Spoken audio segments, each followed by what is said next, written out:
5អាកលើតម្លៃបន្ថែមអញ្ចឹងពាក្យពេញមកពីពាក្យថា value added នៅតែយើងហៅកាត់ថាវត្តអញ្ចឹងនៅក្នុងភាសាខ្មែរគេឲ្យឈ្មោះថាអាកលើតម្លៃបន្ថែមតែមានអត្ថន័យយ៉ាងដូចម្ដេចអញ្ចឹងឥឡូវយើងមើលមាតិកាមេរៀននៅក្នុងនេះបាទគ្រូបង្ហាញជាមាតិកាមេរៀនរបស់យើងទាំងអស់មានចំនួន8ចំណុចគាត់ថាចំណុចដែលសំខាន់ជាងគេនៅក្នុងមេរៀនទី1ក៏អូនស្គាល់បាទនិយមន័យតើអ្វីទៅជាអាកលើតម្លៃបន្ថែមចំណុចទី2តកតងវិអត្រាហើយនឹងទី3របស់យើងគឺរូបមន្តសម្រាប់កណនាទៅលើបាទ VAT ហើយនឹងតម្លៃបកករណីគេប្រាំមកជាតម្លៃសរុបតើយើងកណនាយ៉ាងដូចម្ដេចអញ្ចឹងក្រៅពីហ្នឹងចំណុចផ្សេងៗគ្រាន់តែបាទជានិយមន័យរបស់យើងឬក៏ជាពាក្យបច្ចេកទេសដែលគេប្រើនៅក្នុងមុខវិជ្ជាសារពើពុនតែប៉ុណ្ណឹងបាទចំណុចទី1គេសួរតើអ្វីទៅជា VAT ដែលភាសាខ្មែរគេឲ្យឈ្មោះថាអាកតម្លៃបន្ថែមហ្នឹងអញ្ចឹងអាកតម្លៃបន្ថែម VAT គឺជាប្រភេទអាកយកលើកពីតម្លៃបន្ថែមពីការផ្គត់ផ្គង់ទំនិញឬក៏សេវាអាកតម្លៃបន្ថែមត្រូវបានប្រមូលយកគ្រប់ពីសំណាក់ដំណើរការនៃការផ្គត់ផ្គង់អញ្ចឹងមានន័យថានៅក្នុងនេះគេបញ្ជាក់ប្រាប់យើងដូចគ្នាគេប្រាប់ថាអាកតម្លៃបន្ថែម VAT គឺជាប្រភេទអាកយកលើកពីតម្លៃបន្ថែមមានន័យថាលើកពីតម្លៃទំនិញឬក៏សេវាកម្មដែលយើងបានប្រើប្រាស់ឧទាហរណ៍ថាôngទៅទិញទំនិញនៅក្នុងផ្សារទំនើបឡាគីណាមួយឬក៏ទិញទំនិញនៅកន្លែងបាទគេបញ្ជាក់ប្រាប់ថាបុគ្គលជាប់អាកមានន័យថាគាត់បានប្រកាសពន្ធទៅលើ VAT គាត់បានចុះបញ្ជីពាណិជ្ជកម្មនៅក្រសួងពាណិជ្ជកម្មអញ្ចឹងយើងមានកាតព្វកិច្ចបង់ពន្ធ 10% ទៅលើតម្លៃទំនិញដែលយើងបានទិញឧទាហរណ៍ថាôngទៅទិញទំនិញតម្លៃ$100រួមបញ្ចូលអាកតម្លៃបន្ថែម VAT ដែលយើងហៅកាត់វត្តដែលមានអត្រាបច្ចុប្បន្នភាព 10% អញ្ចឹងតម្លៃដែលយើងត្រូវទូទាត់បាននៅពេលដែលយើងទូទាត់ឲ្យទៅគេតម្លៃសរុបប៉ុន្មានបាទតម្លៃសរុបទាំងទំនិញទាំង VAT តម្លៃប៉ុន្មានបាទ110អញ្ចឹងឲ្យជាចំណុចដែលយើងត្រូវរៀននេះ VAT គឺយើងជាអ្នកកត់គង់ទៅទិញពីគេគេឲ្យឈ្មោះថាវត្ត input នៅខាងក្រោមគ្រូនឹងបង្ហាញវត្ត input និងវត្ត output តើអ្នកណាជាអ្នកបង់អញ្ចឹងនៅក្នុងនេះគេគាត់បញ្ជាក់ប្រាប់យើងថាអាកតម្លៃបន្ថែមគឺជាតម្លៃដែលយើងត្រូវបង់លើសពីតម្លៃដែលយើងបានទិញមិនថាជាទំនិញឬក៏សេវាកម្មទេបាទទំនិញយើងទិញអស់$100នៅក្នុងនេះក៏រួមបញ្ចូល VAT 10%អញ្ចឹងដូចគ្រូបានលើកឧទាហរណ៍ឲ្យយើងត្រូវបង់ឲ្យទៅអ្នកគ្រប់គ្រងចំនួន110នៅកន្លែងនេះអ្នកចុះពុតស្វ័យប្រកាសបាទដែលគ្រប់គ្រងជាប់អាកគេសំដៅទៅលើបុគ្គលដែលបានចុះបញ្ជីបាទអាកតម្លៃបន្ថែមមានកាតព្វកិច្ចចុះបញ្ជីអញ្ចឹងក៏គេបញ្ជាក់ប្រាប់យើងដូចគ្នាអាកតម្លៃបន្ថែមនិងប្រមូលអាកតម្លៃបន្ថែមបើលើការគ្រប់គ្រងទំនិញឬក៏សេវាទៅឲ្យអតិថិជនអញ្ចឹងនៅក្នុងនេះអាកតម្លៃបន្ថែមឬក៏សារពើពុនផ្សេងៗដែលយើងប្រមូលហើយយើងយកទៅណាបងហ្នឹងបាទយើងយកទៅបង់ជូនរដ្ឋដែលជាទីភ្នាក់ងារសារពើពុនបាទស្ថិតនៅក្រោមប្រវត្តិរបស់ក្រសួងសេដ្ឋកិច្ចនិងហិរញ្ញវត្ថុដែលមានសេនាធិការជាអគ្គនាយកដ្ឋានពុតដែរបាទហ្នឹងអ្នកគាត់ជាអ្នកប្រមូលចំណូលឲ្យរដ្ឋហើយខាងក្រោមនេះគឺជាពាក្យកន្លឹះមួយចំនួនដែលôngត្រូវរៀននៅក្នុងមុខវិជ្ជារបស់យើងនេះគឺមានពាក្យកន្លឹះនេះបាទទី1គេប្រាប់ថាបុគ្គលជាប់អាកបុគ្គលជាប់អាកគឺជាបុគ្គលដែលជាប់អាកតាមរបបស្វ័យប្រកាសនិងគ្រប់គ្រងជាប់អាកបុគ្គលជាអនិវាសនជនអញ្ចឹងបុគ្គលជាអនិវាសនជននេះគឺសំដៅទៅលើជនទាំងឡាយណាដែលមាននិវាសនដ្ឋានឬក៏មានទីលំនៅដែលស្ថិតនៅក្នុងប្រជាជាតិកម្ពុជាឲ្យបានរយៈពេល182ថ្ងៃក្នុងមួយឆ្នាំបាទដែលគ្រប់គ្រងទំនិញឬក៏សេវា Digital ឬក៏សេវា Digital មកប្រជាជាតិកម្ពុជាចាត់ទុកជាបុគ្គលជាប់អាកអញ្ចឹងនៅក្នុងនេះយើងតែប្រើបច្ចុប្បន្នភាពយើងប្រើអី Facebook TikTok សត្វតែជាប្រភេទ social media បើករណីយើងចង់ advertise ទៅលើបណ្ដាញសង្គមនេះបាទយើងត្រូវមានកាតព្វកិច្ចបង់ VAT 10% ទៅលើតម្លៃសេវាកម្មមួយហ្នឹងអញ្ចឹងបាទ social media ទាំងពីរ template ជាគំរូដែលយើងប្រើប្រាស់ហ្នឹងអានេះតែជាប្រភេទបាទសេវាកម្មវាមិនមែនជាទំនិញទេគេហៅថាជាសេវាកម្មចឹងករណីយើងចង់ឲ្យ Facebook ផ្សព្វផ្សាយឲ្យយើង TikTok ផ្សព្វផ្សាយឲ្យយើងក៏ធ្វើការ advertise កាលណាយើង advertise ទៅលើបណ្ដាញសង្គមនេះបាទយើងមានកាតព្វកិច្ចត្រូវបង់ VAT ចំនួន 10% បាទទំនិញសំដៅទៅលើទ្រព្យរូបិយក្រៅពីដីធ្លីនិងប្រាក់កាក់អញ្ចឹងគេចង់បញ្ជាក់ប្រាប់យើងថានៅក្នុងទំនិញអ្វីទៅជាទំនិញដោយទំនិញមួយចំនួនយើងទិញមកសម្រាប់ធ្វើអីយើងតែទិញទំនិញទេបាទដែលដូច computer ក៏គេចាត់ទុកវាជាទំនិញមានអីទៀតបាទទូរស័ព្ទសម្ភារៈដែលយើងប្រើប្រាស់ប្រចាំថ្ងៃសុទ្ធតែជាទំនិញដែលយើងប្រើប្រាស់រាល់ថ្ងៃក្នុងជីវភាពប្រចាំថ្ងៃយើងមានអីគេខ្លះហ្នឹងចាត់ទុកវាជាទំនិញសេវាគឺសំដៅទៅលើការគ្រប់គ្រងបាទគឺសំដៅទៅលើការផ្ដល់ទៅលើអ្វីមួយក្រៅពីទំនិញដីធ្លីនិងប្រាក់កាក់អ ចឹងគេចង់បញ្ជាក់ប្រាប់យើងថាសេវាយើងដែលទទួលបានសេវាអីពីគេអត់ឧទាហរណ៍សេវាកម្មអប់រំសេវាទូរស័ព្ទបាទសេវាកម្មដឹកជញ្ជូនដែលគេផ្ដល់ឲ្យយើងកាលណាសេវាគឺបាទគេជាអ្នកផ្ដល់ឲ្យយើងដោយបុគ្គលិកនៅក្នុងស្ថាប័នដោយគ្រូបរិញ្ញាយើងអញ្ចឹងគេចាត់ទុកវាជាសេវាកម្មមួយបាទសេវាកម្មអប់រំអញ្ចឹងបណ្ដុំបណ្ដាលដោយបុគ្គលិកឃើញទេករណីក្រុមហ៊ុនដឹកជញ្ជូនករណីôngទៅផ្ញើទំនិញពីភ្នំពេញទៅបណ្ដាខេត្តណាមួយមានថាបុគ្គលិកនៅក្នុងស្ថាប័នហ្នឹងគាត់អ្នកផ្ដល់សេវាកម្មឲ្យយើងគាត់ដាក់បង់អីឲ្យគេបាទបង់លុយជាសេវាថ្លៃកម្រៃជាងសារគេតែប៉ុណ្្នឹងហ្នឹងហើយគេហៅថាជាសេវាការផ្គត់ផ្គង់ទំនិញគឺសំដៅទៅលើការផ្ទេរសិទ្ធិរបស់អ្នកប្រើប្រាស់យើងទៅទិញទំនិញយើងបានអីបានទំនិញអញ្ចឹងទំនិញហ្នឹងកាលណាទិញមកជាអីរបស់យើងបាទជាកម្មសិទ្ធិរបស់យើងអញ្ចឹងមានថាផ្ទេរសិទ្ធិមកយើងជារបស់របស់យើងវិញម្ដងអញ្ចឹងអានេះយើងអាចមើលបន្ថែមខ្លួនឯងចុះបាទខាងក្រោមនេះក៏នៅតែជាពាក្យបាទបច្ចេកទេសយើងដូចគ្នាប៉ុន្តែជាចំណុចសំខាន់អូនមើលកន្លែងនេះពេលណាគេប្រើពាក្យថាអាកធាតុចូលពេលណាគេឲ្យឈ្មោះថាអាកធាតុចេញណាភាសាខ្មែរយើងនេះ what input និង what output what input ចឹង what input នេះកើតឡើងនៅពេលណាកើតឡើងនៅពេលឧទាហរណ៍យើងជាក់ស្ដែងយើងជាគណនេយ្យករនៅក្រុមហ៊ុនឬមួយក៏យើងត្រូវការទិញទំនិញមកប្រើប្រាស់អញ្ចឹងនៅពេលដែលអូនទៅទិញទំនិញពីគេអ្នកគ្រប់គ្រងឲ្យយើងគេហៅអីអ្នកគ្រប់គ្រងគេហៅអីពាក្យបច្ចេកទេសអ្នកគ្រប់គ្រងឥឡូវយើងជាអ្នកសម្របសម្រួលយើងដើរតួយើងជាគណនេយ្យករឬក៏គេហៅថាជាអន្តរការីយករជាអ្នកសម្របសម្រួលយើងនៅចន្លោះកណ្ដាលហ្នឹងបើករណីយើងជាយើងដើរតួយើងជាអ្នកទិញតែម្ដងយើងចង់បានទំនិញមកលក់យើងត្រូវការអីដូចយើងចង់បើកហាងមួយចឹងហាងលក់សម្លៀកបំពាក់ឬក៏ហាងលក់កុំព្យូទ័រមួយទីមួយនៅពេលដែលទៅចង់បានទំនិញមកលក់យើងទៅអីទៅទិញទំនិញកាលណាទៅទិញទំនិញទិញពីណាមកបាទទិញពីអ្នកគ្រប់គ្រងឲ្យយើងអញ្ចឹងជាពាក្យបច្ចេកទេសអ្នកគ្រប់គ្រងគេអាចប្រើពីអីបាទអាជីវករអ្នកលក់ដូរបែរដល់ពេលទំនិញដែលយើងទៅទិញពីអ្នកគ្រប់គ្រងឲ្យយើងគេហៅអីបាទ supply ឬក៏ vendor អញ្ចឹងនៅពេលដែលយើងទៅទិញពីគេនេះឧទាហរណ៍ថាទំនិញហ្នឹងយើងទិញមកតម្លៃ$100កាលណាôngទិញតម្លៃ$100យើងជាអ្នកទៅទិញពីអ្នកគ្រប់គ្រងនេះគឺយើងមានកាតព្វកិច្ចបង់ពន្ធបាទគេហៅថា what input អញ្ចឹង what input យើងជាអ្នកបង់មានន័យថាយើងទៅទិញពីគេអ្នកគ្រប់គ្រងឲ្យយើងត្រូវបង់ឲ្យអ្នកគ្រប់គ្រងហ្នឹងគេប្រើពាក្យថាអាកធាតុចូលអាកធាតុចេញអញ្ចឹងអាកធាតុចេញនេះវាកើតឡើងនៅពេលដែលក្រុមហ៊ុនយើងគ្រប់គ្រងទៅឲ្យអតិថិជនវិញម្ដងអញ្ចឹងយើងបានលក់ទំនិញទៅឲ្យអតិថិជនអញ្ចឹងបានoutputនេះអតិថិជនជាអ្នកបង់នៅពេលដែលគាត់មកទិញទំនិញពីក្រុមហ៊ុនយើងបាទគាត់មានកាតព្វកិច្ចបង់VAT របស់យើងoutputឲ្យមកក្រុមហ៊ុនយើងហើយក្រុមហ៊ុនយើងបានយកវាទៅបាទបង់ឲ្យទីភ្នាក់ងារសារពើពន្ធណាហ្នឹងគេឲ្យឈ្មោះថា what output អញ្ចឹង what input យើងជាអ្នកបង់ what output អតិថិជនជាអ្នកបង់នៅកន្លែងនេះមកចាំចានេះអតបមកពីអី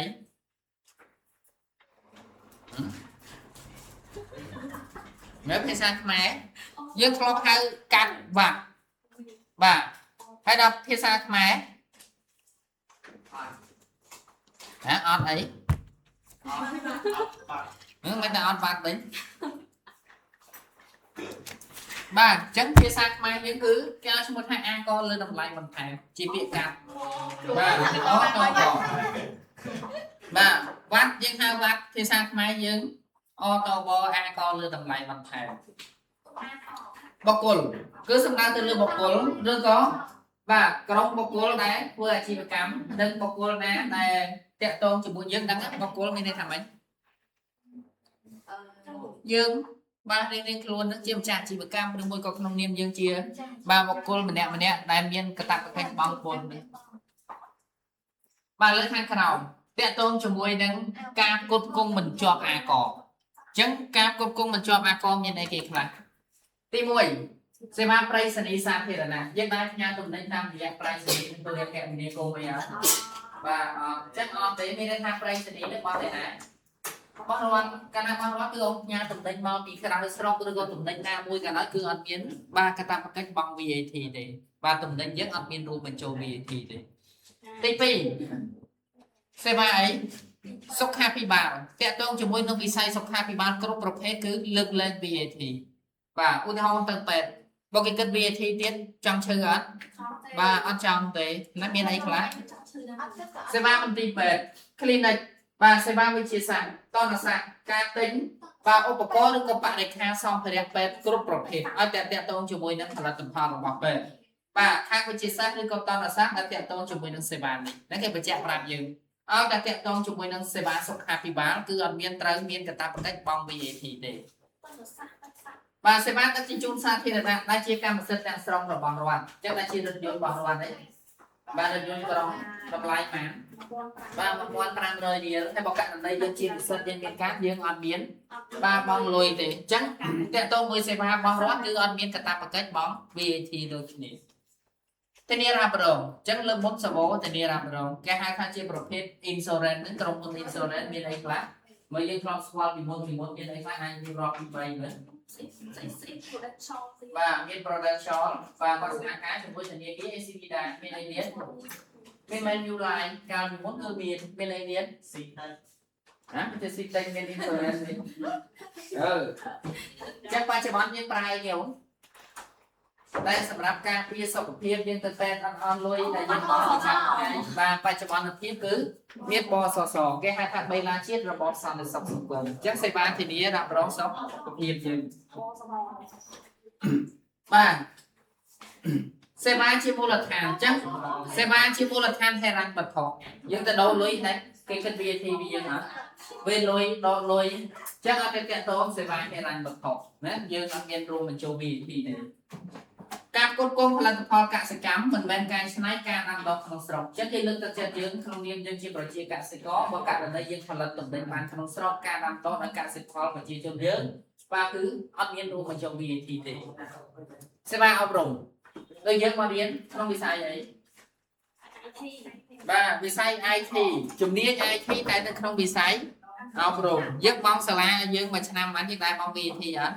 បាទអត់ដូចគ្នាអញ្ចឹងសេវាអប់រំគឺអត់មានរួមបញ្ចូល VAT ទេការគ្រប់គ្រងសេវាអគ្គិសនីបាទសេវាទឹកស្អាតអញ្ចឹងយើងឃើញនៅគេហាក់ផ្ទះយើងប្រើរាល់ថ្ងៃតាក់ទងនឹងទឹកភ្លើងបាទសេវាអគ្គិសនីឬក៏ទឹកស្អាតដែលរដ្ឋគាត់ផ្គត់ផ្គង់ឲ្យយើងហ្នឹងគឺអត់មានរួម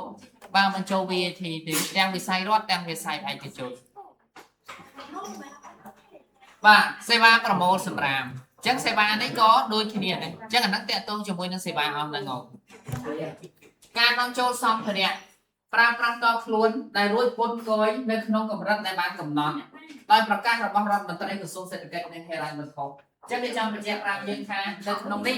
បើករណីôngមានបំណងទៅលេងនៅស្រុកគេយើងទិញទំនិញយើងមកសម្រាប់ប្រើប្រាស់យើងជាកាដូអនុស្សាវរីយ៍សម្រាប់បាទក្រុមគ្រួសារឬក៏យកមកប្រើប្រាស់តខ្លួនអីហ្នឹងគឺយើងអត់មានកាតព្វកិច្ចបង់ VAT ដូចគ្នា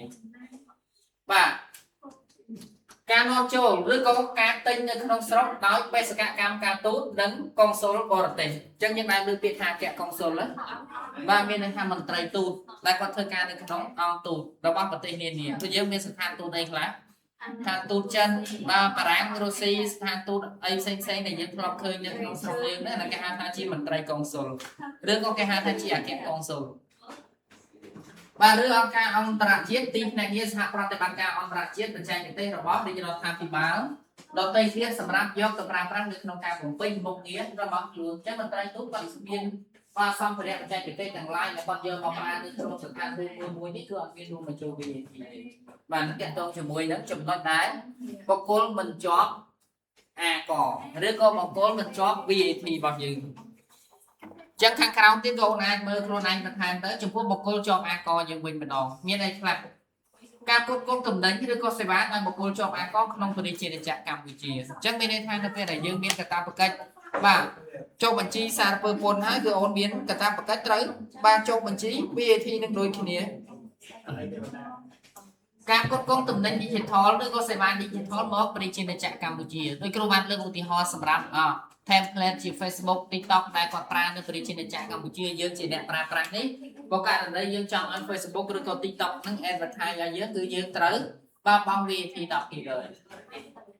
បាទការផ្ដល់ជាអំណោយឬក៏ការផ្គត់ផ្គង់ក្រោមតម្លៃពិតនៃទំនិញឬក៏សេវាសម្រាប់បុគ្គលជាប់អាកការដកយកទំនិញឬក៏សេវាយើងទៅប្រើប្រាស់ដល់ខ្លួនដោយបុគ្គលជាប់អាកការនាំយកទំនិញក្នុងដែនគយក្នុងពាណិជ្ជកម្មកម្ពុជាអញ្ចឹងទំនិញតែគេករណីទំនិញមួយចំនួនដូចរថយន្ត bà dân tinh mới sầm rạp pra lẹ cả năng cua xa cả đái còn tay rồi dốt cứ tra min cả ta cái tra bóng bùn rồi ta tam trục thêm mà sân cộng lạc ấy nó khả năng kiện dùng cái than bùn đái cái đẹp cực đưa có kẹt dương ở đái kẹt này tra thì sai từ lớn mà tùm hông xi lang đây là dônประเภท đây là dôn bà bắt to mà tiết chùm noประมาณmà sânประมาณấy nó khả năng kiện dùng cái than bùn đái cái đẹp cực chẳng chỉ chùm nó sầm khăn sầm rạp mê điên mà dương tí cứ đi tôn ti របស់ VAT តាtôn ti ធ្វើអីខ្លះអញ្ចឹងមានតែ3ចំណុចនេះជួយរដ្ឋក្នុងការប្រមូលចំណូលអញ្ចឹង VAT ប្រមូលបានយកទៅណាដោយក្រុមហ៊ុនជាទូទៅយើងជាបុគ្គលនៅក្នុងក្រុមហ៊ុនឬក៏ជាអាជីវកម្មយើងត្រូវប្រមូលពន្ធនឹងប្រមូលហើយយើងយកទៅបង់ឲ្យរដ្ឋទៅនេះជាចំណូលរបស់រដ្ឋ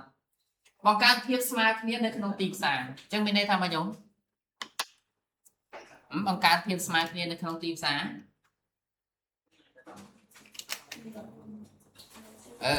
មើលបាទបង្កើតភាពស្មើគ្នានៅក្នុងទីផ្សារនេះមានន័យថាអ្នកមានក៏ត្រូវបងប្អូនអ្នកក្រក៏ត្រូវបងប្អូនដូចគ្នាតែពេលដែលយើងទៅទិញទំនិញណានៅក្នុងក្រុមហ៊ុនដែលមានបាទបានប្រកាស VAT មួយជួយរដ្ឋតាមដានសកម្មភាពសេដ្ឋកិច្ចយើងមានន័យថាម៉េចដូចយើងចង់ចាយលុយអត់បាទចង់តែបើករណីយើងមានលុយច្រើនយើងចាយអញ្ចឹងមានន័យថាដំណើរការសេដ្ឋកិច្ចយើងមិនដែរបានល្អសម្រាប់សេដ្ឋកិច្ចនៅក្នុងប្រទេសហើយបើករណីយើងបច្ចុប្បន្នភាពរដ្ឋប្រមូល VAT បានតិចមានថាកំណើនសេដ្ឋកិច្ចយើងមិនដែរបាទអត់ថយអញ្ចឹងអានឹងវាតាមដានពីស្ថានភាពសេដ្ឋកិច្ចរបស់ប្រទេសនីមួយៗតាមរយៈការយកអាកលើតម្លៃបន្ថែមបាទហើយចំណុចសំខាន់នៅមេរៀនរបស់យើងនេះគឺ slide ដូចគ្រូពងបង្ហាញនេះតំណែងនាំចូលអានេះករណីតំណែងយើងនាំចូលពីបរទេសគេប្រើពាក្យថាស៊ីចឹងស៊ីនេះពាក្យពេញមកដូចខាងក្រៅមកមានន័យខ្លះខុសជាតម្លៃដើមបាទ insurance តម្លៃធានារ៉ាប់រងទី3 free in ចំណាយដឹកជញ្ជូនចូលបាទអញ្ចឹងស៊ីនេះគឺវាស្មើនឹងពាក្យហ្នឹងជាទូទៅតំណែងដែលយើងដឹកពីបរទេសមកយើងដឹកតាមអីដែរស៊ីករណីយើងទិញរថយន្តមួយគ្រឿងមកពីបរទេសបានដល់តាមកប៉ាល់ចឹងកប៉ាល់ហ្នឹងយើងត្រូវទិញ insurance ណាជាទូទៅនៅពេលដែលកប៉ាល់ហ្នឹងមានបញ្ហាឬក៏ទូកុងតឺន័រដែលដឹករថយន្តឲ្យយើងហ្នឹងពេលធ្លាក់ទឹកបាត់ចឹងក្រុមហ៊ុនណាអ្នកទទួលខុសត្រូវបាទក្រុមហ៊ុនធានារ៉ាប់រងតែសារអីនៅពេលដែលយើងទិញទំនិញមកគឺរួមបញ្ចូលទាំង3នឹងរួចហើយបោកពន្ធគយនៅក្នុងប្រជាជាតិកម្ពុជាតាមអត្រាឬក៏ប្រវត្តិបានកំណត់អាកតម្លៃពិសេសមិនមែនសាច់ពិសេសទេអាកតម្លៃពិសេសនេះគឺសំដៅទៅលើតំណែងដែលប៉ះពាល់ដល់សុខភាពសាធារណៈអញ្ចឹងអាកតម្លៃពិសេសនេះអាចមានជាអីឧទាហរណ៍ស្រាបៀរបារីប្រភេទដែលប៉ះពាល់ដល់សុខភាពមនុស្សអញ្ចឹងអាហ្នឹងតកតងជាមួយនឹងអាកតម្លៃពិសេសគេបញ្ជាក់ប្រាប់យើងថាបើមានណាតំណែងណាបើមានបាទអញ្ចឹងឥឡូវមើលនៅរូបមន្តយើងនេះរូបមន្តមានតែ2បន្តវត្តទេគេប្រាប់ថាផលរបរមិនរួមបញ្ចូលអតបវាស្មើនឹងពាក្យថាជាតម្លៃទំនិញឧទាហរណ៍ថាគេឲ្យយើងគណនារកផលរបរមិនរួមបញ្ចូលអតបមានន័យថាមិនរួមបញ្ចូលអីអាកតម្លៃបន្ថែមស្មើជាមួយនឹងផលរបររួមទាំងអតបចែកជាមួយនឹង 1.1 ឧទាហរណ៍ថាគេប្រាប់ថាទំនិញហ្នឹងបាទសរុបបានគិតពន្ធ VAT រួចហើយមានតម្លៃ$110តើតម្លៃទំនិញមានតម្លៃប៉ុន្មានឧទាហរណ៍ថាតម្លៃគេប្រាប់មកយើងជាតម្លៃសរុប$110បាទជាតម្លៃសរុបតែម្ដងគេប្រាប់ថាតម្លៃមួយនេះរួមបញ្ចូល VAT រួចហើយអញ្ចឹងតម្លៃមិនតង់រួមបញ្ចូល VAT តម្លៃទំនិញយើងតម្លៃប៉ុន្មានបាទតម្លៃ100អញ្ចឹងគឺយើងត្រូវអនុវត្តរូបមន្តផ្នែកទី1ដែលគ្រូបង្ហាញនេះផលរបស់មិនរួមបញ្ចូលអតបស្មើនឹងផលរបស់រួមទាំងអាកតម្លៃបន្ថែមចែកជាមួយនឹង 1.1 នេះជារូបមន្តទី1VAT មានអត្រា 10% សម្រាប់ការនាំចូលបាទឬក៏គ្រប់គ្រងទំនិញឬក៏សេវាអញ្ចឹងសម្រាប់ដំណើរការមិនថាជាទំនិញឬក៏ជាសេវាទេគឺមានអត្រា 10% ស្មើគ្នា VAT សម្រាប់អត្រា 0% សម្រាប់តែការនាំចេញទៅក្រៅប្រទេសរូបមន្តគណនា VAT ស្មើជាមួយនឹងតម្លៃទំនិញគុណជាមួយនឹងអត្រា VAT អញ្ចឹងអត្រា VAT ម៉ាន%បាទ 10% តែម្ដងណាត្រូវចាំរូបមន្តយើងមានតែ2តែប៉ុណ្្នឹងទេរូបមន្តទី1គេប្រាប់ថាផលរបស់មិនរួមអាកតម្លៃបន្ថែមស្មើជាមួយនឹងផលរបស់រួមទាំងអាកតម្លៃបន្ថែមចែកជាមួយនឹង 1.1 អញ្ចឹងជារូបមន្តទី1 រូបមន្តទី2គឺរូបមន្តកណនារកតម្លៃ VAT ស្មើនឹងតម្លៃទំនិញគុណជាមួយនឹងអត្រា VAT តែមានអត្រា 10% បាទចឹងឥឡូវគ្រូបង្ហាញលំហាត់ឧទាហរណ៍មួយចំនួនយើងយកទៅធ្វើខ្លួនឯងបញ្ចប់ទៅសម្រាប់លំហាត់ឧទាហរណ៍នេះគ្រូគាត់បង្ហាញទេយើងបាទកណនាទៅតាមតែរូបមន្តយើងតែប៉ុណ្្នឹងណាជាជំហាននៃការកណនាអញ្ចឹងលំហាត់អនុវត្តនេះគ្រូបានសេននៅក្នុង Telegram យើងបាទលំហាត់ទី1គេប្រាប់ថាលោកតារាបានលក់ទំនិញដែលមានតម្លៃលក់សរុបចំនួនអញ្ចឹងបាទគេប្រាប់យើងលេខនេះគេអានមកបាទ110,000ដែលរួមទាំងដែលរួមមាន VAT 10% អញ្ចឹងតម្លៃនោះមាន VAT ហើយនៅបាទមានរួចហើយអញ្ចឹងជាសំណួរឬក៏កិច្ចការដែលយើងត្រូវកណនាគេឲ្យយើងរកអីគេប្រាប់ថាកណនាតម្លៃទំនិញមិនរួម VAT និងប្រាក់ VAT មានតម្លៃប្រមាណអញ្ចឹងយើងក៏លេខតាមមើលតាមសំណួរបាទមើលតលេខនេះយើងអាចឆ្លើយតាមនឹងបានបាទអនុវត្តរូបមន្តយើងបានរូបមន្តយើងស្មើអីមិញជំហានទី1កណនារកតម្លៃទំនិញមិនរួមបញ្ចូល VAT ទៅរកតម្លៃទំនិញតើទំនិញក្រុមហ៊ុនយើងមានតម្លៃប្រមាណអញ្ចឹងកន្លែងនេះគឺអូនអនុវត្តរូបមន្តអីផលរបស់មិនរួម VAT ស្មើនឹងផលរបស់រួមបាទ VAT ឬក៏ O តបយើងនេះចែកជាមួយនឹង 1.1 អញ្ចឹងយើងឃើញផ្នែកទី1តម្លៃទំនិញយើងបានអត់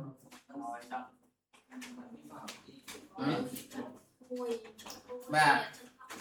លេខយើងនេះឃើញទេ 110,000 ចែក 1.1 ឃើញបានឃើញឃើញ 1000 ឃើញច្រើនអត់ឃើញច្រើន100ជាងនោះលាក់បាទចាឥឡូវគេប្រាប់មកនោះគេប្រាប់ថាតម្លៃសរុបយើងមានតម្លៃចំនួនបាននោះ 110,000 រួម VAT 10% នៅក្នុងហ្នឹងអញ្ចឹងតម្លៃទំនិញសរុបយើងបានបាទគឺ 100,000 តែប៉ុណ្ណឹងជាតម្លៃទំនិញនិងប្រាក់ VAT គេចង់ថា VAT យើងដឹងថាគឺមានអត្រា 10% ប៉ុន្តែគេចង់ដឹងជាសាច់ប្រាក់វិញតើ VAT នឹងមានចំនួនប្រមាណតែប្រាក់បាទប៉ុន្មាន 10,000 VAT ឃើញទេកលេចឆេះឃើញចម្លើយ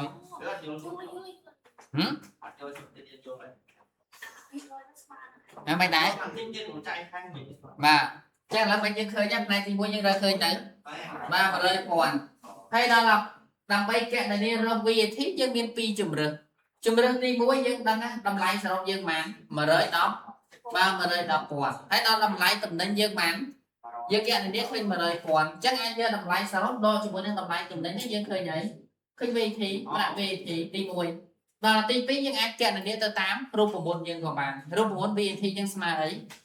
បាទស្មើជាមួយនឹងតម្លៃតំណែងតែយើងបានរកឃើញនៅផ្នែកទី1នេះទៅគុណជាមួយនឹងអត្រា VAT 10% យក 100,000 ដែលយើងបានកណនានៅផ្នែកទី1ហ្នឹងមកបាទគុណជាមួយនឹងអត្រា VAT 10% អញ្ចឹងជំរើសទាំងពីរនេះប្រើមួយណាក៏បានអត់កំណត់បាទទី1ទីផយហ៎បាទយកតម្លៃតំណែងនេះអញ្ចឹងឥឡូវយើងឃើញរូបមន្តយើងមិនដែរអូនមិញបាទឥឡូវគ្រូសរសេរមើលចាទី1អញ្ចឹងគេឲ្យយើងកណនាពីរផ្នែកទី1គេឲ្យយើងកណនាអីដែរបាទឥឡូវគ្រូសរសេរកាត់លើនេះតែម្ដងទៅផ្នែកទី1គឺយើងត្រូវកណនារកតម្លៃបាទរកតម្លៃតំណែងអញ្ចឹងតម្លៃតំណែងយើងដើម្បីរកតម្លៃតំណែងយើងអាចសរសេរថាម៉េចផលរបស់បាទមិនរួម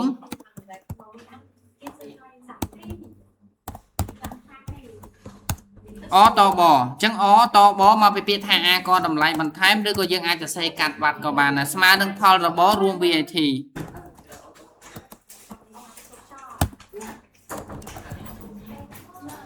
បាទ